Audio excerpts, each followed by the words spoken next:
Hello everyone, welcome back to my channel. এটা পুনৰ mix ভেজৰ নতুন ৰেচিপি লৈ মই আপোনালোকৰ মাজলৈ আহিলো। গতিকে বলকচোন আজি ৰেচিপিটো আৰম্ভ কৰো।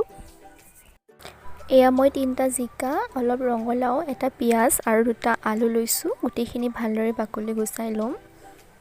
আৰু গুটিখিনি পিয়াজ, আলু, ৰঙলাও আৰু জিকাখিনি ভালদৰে মই মিহি মিহিকে কাটি লৈছো।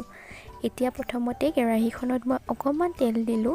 তেলখিনি গৰম হোৱাৰ পিছতে তেজপাত আৰু পিয়াজখিনি দি মই প্ৰায় 2-3 মিনিট ভালদৰে ভাজি থাকিম যাতে পিয়াজখিনি অকমান ৰঙচুৱা ৰং এটা আহি যায়। পিয়াজখিনি ৰঙচুৱা হোৱাৰ পিছতে হালধি অকমান, জিৰা অকমান, ধনিয়া অকমান মই সোৱাদ অনুসৰি দিছো। দি মই গোটেইখিনি ভালদৰে পুনৰ লৰাই দিছো।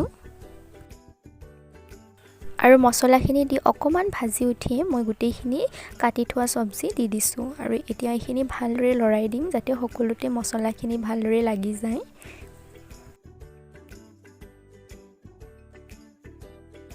এতিয়া সোৱাদ অনুসৰি নিমখ দি দিম। আপোনালোকে নিজৰ নিমখৰ জোখটো ৰাখিব। আৰু নিমখখিনি দিয়াৰ পিছতে ভালদৰে এইখিনি অকমান সময়ৰ বাবে সিজিবলৈ ৰাখি দিম। আৰু প্ৰায় 10 মিনিট পিছত দেখিছে অলমোস্ট ভাজিখিনি সিজিছে।